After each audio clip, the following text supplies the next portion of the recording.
అందరికీ praise Lord. Very good morning. మీరందరూ దేవుని మహాకృపను బట్టి బాగున్నారని నేను అనుకుంటున్నాను. ఇందుని బట్టి దేవుడికి స్తోత్రములు. ఉదయకాల సమయంలో దేవుని మాటలు వినటము మనకెంతో దీవెనకరము, ఆశీర్వాదకరము. ఈ ఉదయకాల సమయంలో దేవుని బిడ్డలారా, ఉదయం లేవంగానే కొంతమంది వార్తలు చూడంగానే మన హృదయం ఎంతగానో కలవరంతో నిండిపోతా ఉంటుంది. వరదల కొరకు కొట్టుకుపోతున్నాయి, వాగులు వంకలు నిండిపోతున్నాయి. ఇలాంటి కొన్ని వార్తలు విన్నప్పుడు, దేశం పైన జరుగుతున్నటువంటి వార్తలు మనం వింటున్నప్పుడు మన మనసు ఎంతగానో కలవరపడతా ఉంటుంది. ఉదయం లేవంగానే ఈరోజు చేయాల్సిన పనులను బట్టి కలవరం, కట్టాల్సిన అప్పులను బట్టి కలవరం, హృదయంలో వచ్చే తలంపులను బట్టి కలవరం, ఉన్నటువంటి సమస్యలను బట్టి అన్నిటిని బట్టి మనం కలవరపడతా ఉంటాం. అవునా కదండి? ఉదయకాల సమయంలో లేవంగానే మనం ఎన్నో ఆలోచనలు మన హృదయాన్ని కలవరపెడతా ఉంటాయి. సమస్యలను బట్టి కలవరము, ఆలోచనలను బట్టి కలవరము, చేయబోతున్న పనులను బట్టి కలవరము. అయ్యో, ఈ దినమంతా ఏం చేయాలి, ఎలా వెళ్ళాలి, ఏ విధంగా చేయాలి, ఎంతో కలవరం మన జీవితంలో. కానీ ఉదయకాల సమయంలో మీరు ఏ కలవరంతో ఉన్నా, ఎట్లాంటి పరిస్థితుల్లో ఉన్నా, ఈ మాటలు వింటున్నట్లయితే దేవుని బిడ్డలారా, ఒక మాట మీతో పంచుకోవడానికి సిద్ధంగా ఉన్నాను. యోహాను శుభవార్త 14వ అధ్యాయం మొదటి వచనం. మీ హృదయమును కలవరపడనీయకుడి, దేవుని యందు విశ్వాసం ఉంచుచున్నారు, నా యందును విశ్వాసం ఉంచుడి. దేవుడు అద్భుతమైన మాట చెప్తున్నాడు. మీ హృదయమును కలవరపడనీయకుడి, దేవుని యందు విశ్వాసం ఉంచుడి. నిజమే కదండి? మన మనసులో వచ్చే ప్రతి కలవరానికి ఒకే ఒక జవాబు ఏంటి తెలుసా?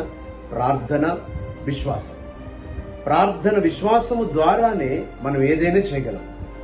ఈ ఉదయకాల సమయంలో ఈ మాటలు వింటున్న ప్రతి ఒక్కరు కూడా, మీరు ఏ కలవరంతో ఉన్నా, మీ లోపల విశ్వాసం ఉందా? మీ కలవరాన్ని, మీ బాధను మీరు జయిస్తారు, మీ చింతను మీరు జయిస్తారు.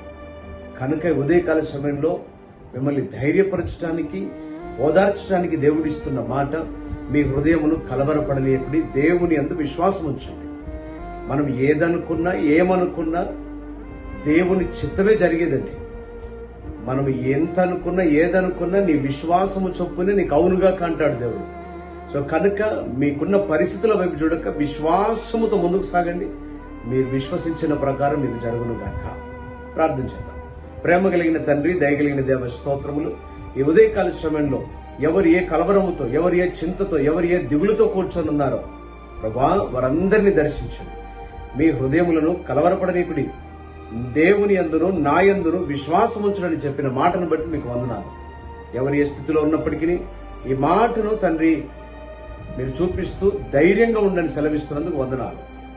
ఎవరు ఎంత ప్రార్థన చేస్తున్నారో, ఏ సమస్య కొరకు ప్రార్థన చేస్తున్నారో, ఏ ఇరుకు కొరకు ప్రార్థన చేస్తున్నారో, ఆ ప్రార్థనలన్నీ ఆలకించి వారి హృదయ కలవరములన్నీ కూడా దూరపరచమని వేడుకోండి. ఈ ఉదయకాల సమయంలో ఈ మాటలను దీవించండి. ఈ దినమెల్లయో వారి విశ్వాసమే వారిని స్వస్థపరచునుగాక. ఈ దినమంతయో వారి విశ్వాసమే వారికి విజయమిచ్చునుగాక. నీ కృపచేత నింపి అయా, నీ వీళ్ళందరి పైన నీ దీవెనలు ఉంచుమని యేసు నామములో ప్రార్థిస్తున్నాము తండ్రి. ఆమెన్. తండ్రి యొక్కయు, కుమారుని యొక్కయు, పరిశుద్ధాత్మ త్రేక నామములో ఆయన దీవెన ఆశీర్వాదాలు ఇప్పుడును ఎల్లప్పుడూ సదాకాలం మనందరికీ తోడని నడిపించునుగాక. Amen, amen, amen. God bless you. దేవుని మహాకృప మనందరికీ తోడే ఉండి నడిపించునుగాక. ఆమెన్.